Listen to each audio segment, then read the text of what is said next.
What's up, you guys? Let me here with a new video today. I'm here to bring you guys my boy Ken KUO, second place, Pasadena, California regional deck profile.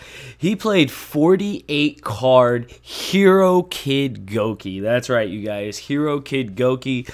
I know you guys are probably tired of seeing GOUKI deck profiles. They all look the same, but I can guarantee you haven't seen a build like this. Not only is it past the norm of like 40 cards or whatnot, or 45 cards. He's playing 48 cards and he's playing Hero Kid. I mean, I don't even remember when this card came out. I think it was like, it might have been the Lost Millennium. It could have been like after, before. I don't honestly even remember. I think like this card was in GX. I could be wrong. It's crazy. I don't think anyone has ever topped playing this card. If they have, I don't remember when. You can let me know in the comments below if you know anything about that. But yeah, if you guys don't know, Ken almost went to Worlds. He got 7th at Nationals. Denny got 8th. So my boy's been on a roll basically the whole season, and he's starting strong again. Unfortunately, I was unable to record a single deck profile at this regional. I was kind of disappointed about that. They just had the policies where they kicked everyone out after the last round, and no one was around to do deck profiles. They only kept the top 8 to like do paperwork and stuff like that. So there was nothing I could do, unfortunately, but people were kind enough to send me their deck list. So sorry if this deck list is getting up late, but we'll get into it and talk about it. I think it's a really interesting take on GOUKI. I'm sure you guys are familiar with like the Armageddon Knight, the Hero Vion, the Malicious build, but instead of playing cards like Vion and Mass Change and all that, he ended up playing something different like Hero Kid. So we'll get into it, and I hope you guys will enjoy it. Just be sure to smash that like button for more deck profiles from regionals, and best believe as I go to more regionals and get real deck profiles, those will be up as well. So let's get into it.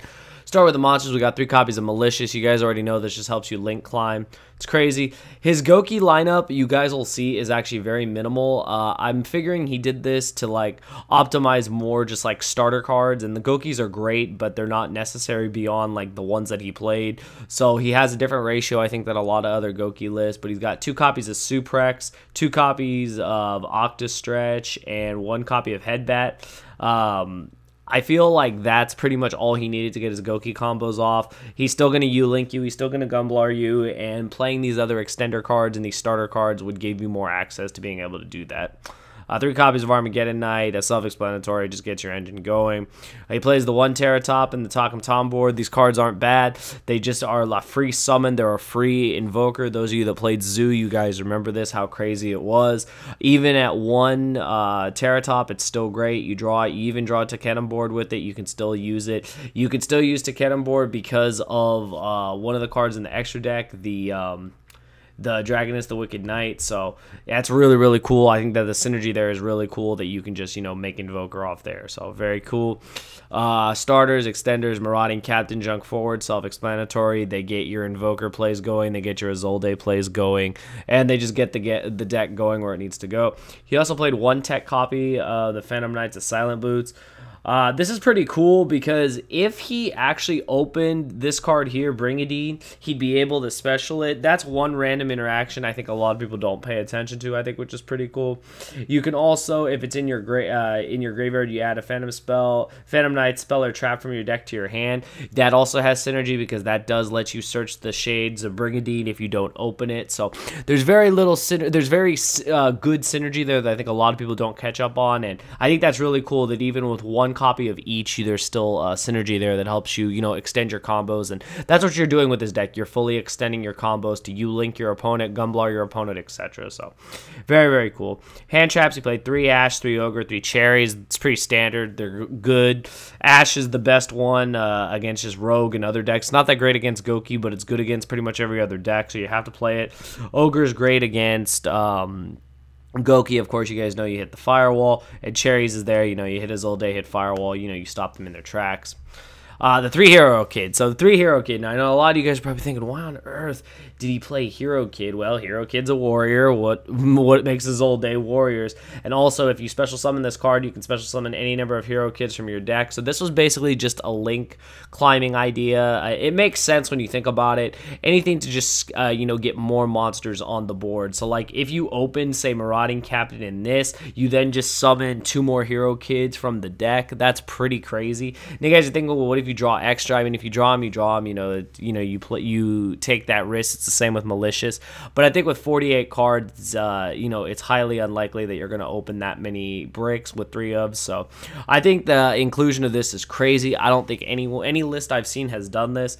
So I think it's very cool to see like innovation, even in a deck I know a lot of people don't like. What caught my eye was definitely the Hero Kids and just definitely the approach to play 48 cards. So shout outs to Ken for that, and shout out to his friend Tom who gave him this idea.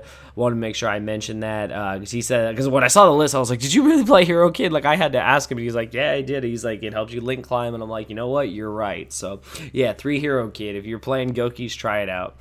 The 1 Iblis, self-explanatory, and I already mentioned the Octa Stretch. Another good thing about Octa Stretch is that, you know, you can summon it off 1 for 1. That's just another play you have. There's just like synergy there, and I mean, that's cool. Onto the spells. 3 instant fusion, self-explanatory. It's a combo extender. The 1 for 1, it gets you Octa Stretch. Rhoda gets you anything. Soul Charge is game. Rematch. He's one of the players that's playing only 1 rematch. A lot of times 1 is all you need. Having a second copy doesn't really do anything. The only time that this will do anything is if it gets Ghost Belled. And I mean, if you're getting Ghost Belled, I mean, your opponent was actually playing Ghost Bells. So yeah, 1 Foolish Burial, self-explanatory. 3 Called by the Grave. You resolve this, you pretty much win anyway. And then he played 3 equips. He played 1 Moonmirror Shield, 1 Phoenix Blade, and 1 Living Fossil. Living Fossil Reborns. Phoenix is insane. And Moonmirror Shield, just another equip you can send. It also gives you the ability to just pretty much be immune to everything. So I like the card a lot. And then the 1 Brigandine, you know, you open it, start your combos, you can search it with boots, etc. So very, very cool. That's it for the deck. It's 48 cards. On to the extra deck. The extra deck for his instant fusion target, he's got Dragoness the Wicked Knight.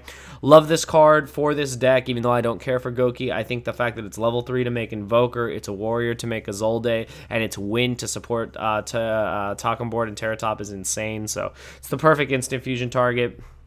1 Invoker, you guys already know, it takes only 2 level 3 monsters. The 1 Gumblar, say goodbye to your hand. The 1 Boral Sword, this card just creates OTKs. This card is nuts. 1 Firewall, don't need to talk about that. 1 Summon Sorceress, don't need to talk about that. These two just spell death. Yeah, I don't know what else to say. These two together is just, oh god, it's horrible. The 1 Trigate, self-explanatory. Nightmares, you got the Phoenix, the Zolde. He only played 1 copy of his Zolde. Another thing I've noticed is some players are only playing 1 copy of his Zolde.